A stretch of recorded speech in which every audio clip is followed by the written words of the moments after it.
Friends, welcome to my channel. দেশ এবং দেশের বাইরে থেকে যারা আজকে আমার ভিডিওটি কন্টিনিউ করেছেন প্রত্যেককেই gardener tips with Kamal YouTube চ্যানেলে স্বাগতম। আমাদের প্রত্যেকের পছন্দের কেউ না কোনো গাছ থেকে যায়। এর মধ্যে আমাদের সবচেয়ে পছন্দের গাছ এবং বাঙালি হিসাবে যে ফলটাকে আমরা সবচেয়ে বেশি প্রাধান্য দিই সেটি হলো আম। এই আম গাছ বিভিন্ন ধরনের বিভিন্ন রকমের হয়ে থাকে।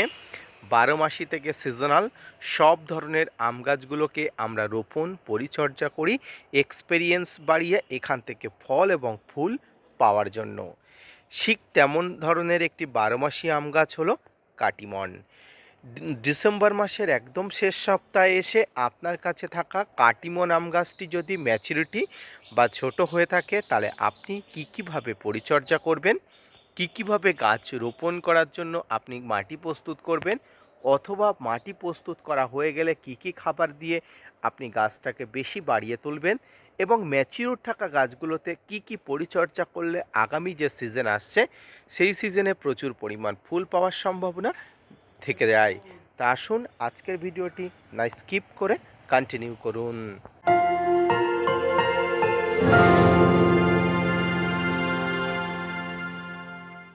সম্মানীয় দর্শক এবং শ্রোতা বন্ধুরা, দেশ এবং দেশের বাইরে থেকে যে যেখান থেকে আজকে আমার ভিডিওটি কন্টিনিউ করেছেন প্রত্যেককে নমস্কার, সালাম, আদাব জানিয়ে আজকের ছোট্ট উপস্থাপনাটি শুরু করছি।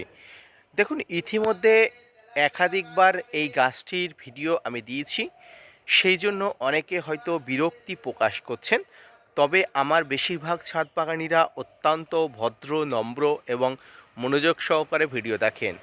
কিছু ছাদ বাগানি আছেন যারা উচ্ছিষ্ট কথাবার্তা বলেন, তারা কিন্তু অবশ্যই তাদেরকে রিকোয়েস্ট করব ভিডিওটি স্কিপ করার জন্য, কারণ আপনাদের জন্য এই ছাদ বাগানের ভিডিও নয়। আপনাদের মানসিক বিকারগ্রস্ত অবস্থায় আছেন, তাই যাকে তাকে আপনারা গালি বা উল্টোপাল্টা কথাবার্তা বলে দিলেই আপনারা শান্তি পান। তাই তাদের ক্ষেত্রে বলবো, ভিডিও শুরুতেই বলবো ভিডিওটি স্কিপ করে অবশ্যই এড়িয়ে যাবেন। যে সমস্ত ছাদ বাগানিরা ছাদ বাগানে কাটিমন আম গাছ অবশ্যই এনেছেন তাদেরকে বলবো আপনারা গাছটি এখনও রোপণ করে ফেলুন। যারা সবে মাত্র এনেছেন তারা রোপণ করে ফেলুন। এবারে গাছ রোপণের জন্য অনেকে বিভিন্ন ধরনের মাটি প্রস্তুত করার কথা বলে। তবে হ্যাঁ, অন্যান্য গাছের থেকে আম গাছের মাটি একটু আলাদা বা ভিন্নতা আনতে হয়। কি আলাদা বা ভিন্নতা? আপনি আম গাছের জন্য ভুরি খাবার, ভুরি নাইট্রোজেন ঘটিত পদার্থ দিয়ে কিন্তু গাছ রোপণ করতে পারবেন না।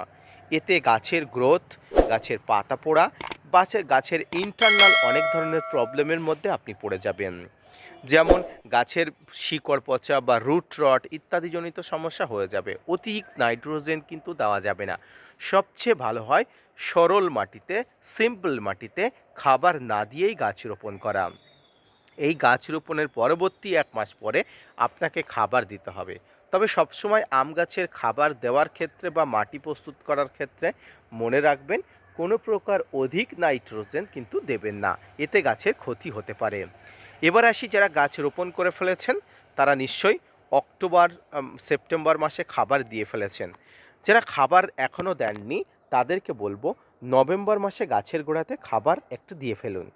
যারা একেবারেই খাবার দেননি তারা কিন্তু খাবার দিয়ে ফেলবেন, এবং যারা সেপ্টেম্বর, অক্টোবর বা নভেম্বরে খাবার দিয়েছিলেন তাদের আর কোনো চিন্তার করার কোনো দরকার নেই। আপনারা গাছটাকে যেভাবে পরিচর্যা করার কথা বলছি সেভাবে করবেন। গাছের গোড়াতে এই সময় ভারী খাবার আপনি যদি আগে দিয়ে থাকেন তাহলে এই সময় আপনাকে কিছু তরল খাবার, মিশ্রিত খাবার দিতে হবে। তরল খাবারের মধ্যে অবশ্যই সরিষার খোল পচানো জল, কলার খোল, ক্ষমা করবেন, সরিষার খোল পচানো জল কোনোভাবেই নয়। এখানে কলার খোসা ভিজানো জল, পেঁয়াজের খোসা ভিজানো জল এবং রসুনের খোসা ভিজানো জল। কারণ সরিষার খোল পচানো জল ছাদ বাগানের গাছ গোড়াকে স্কিপ করা উচিত 100%। কেন পরবর্তীতে বলছি। তবে কলার খোসা, পেঁয়াজের খোসা এবং রসুনের খোসা অপরিহার্য দিতেই হবে।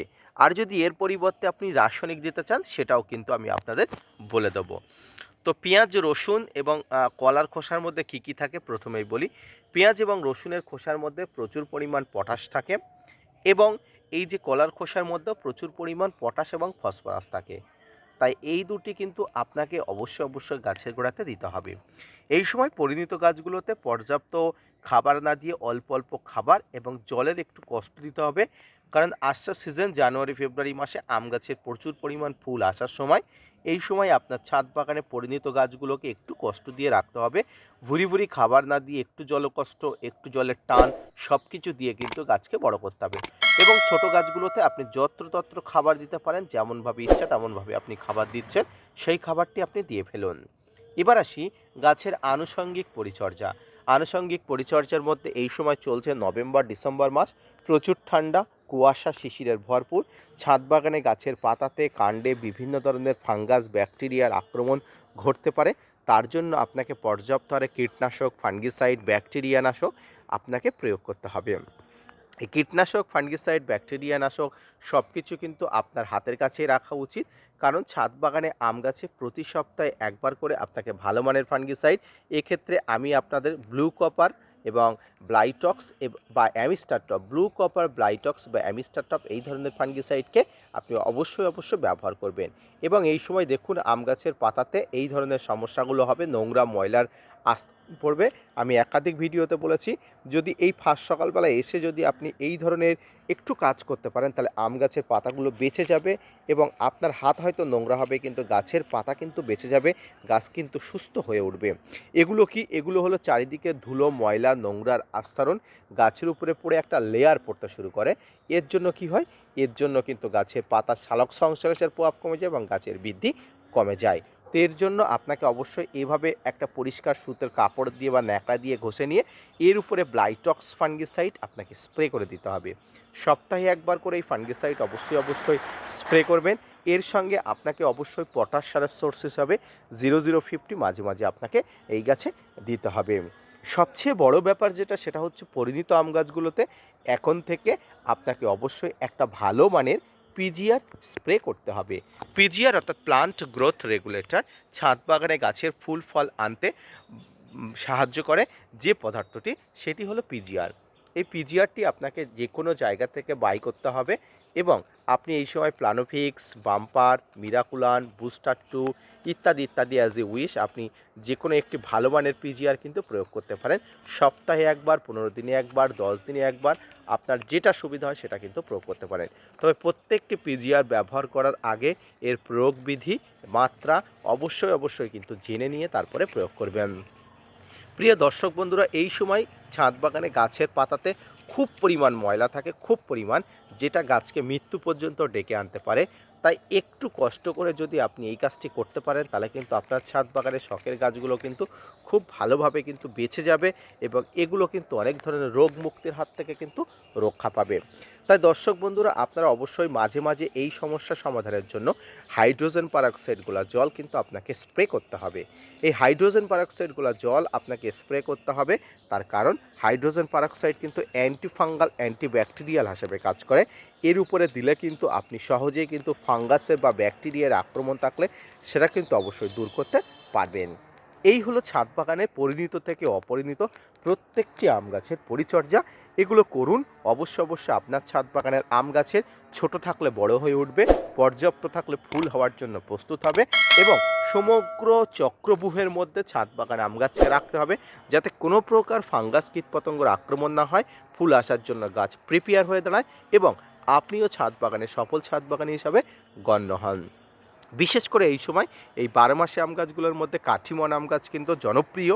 যেহেতু 12 মাসে আম হয়, তাই এই আম গাছগুলোতে সারা বছর পরিচর্যা আপনাকে করে যেতে হয়। তাই অবশ্যই গাফিলতি করবেন না, আপনার ছাদ বাগান পরিচর্যা আপনি করুন, অবশ্যই ফলাফল কিন্তু আপনি নিজের হাতেই দেখতে পাবেন। আজকের ভিডিওটা এই পর্যন্ত, আশা করি ভালো লেগেছে, আশা করি বোঝাতে পেরেছি। যদি ভালো লেগে থাকে, যদি বোঝাতে পারি, অবশ্যই gardener tips with Kamal YouTube চ্যানেলকে সাপোর্ট করবেন, ভিডিওটি শেয়ার করে অবশ্যই পাশে থাকবেন। ধন্যবাদ।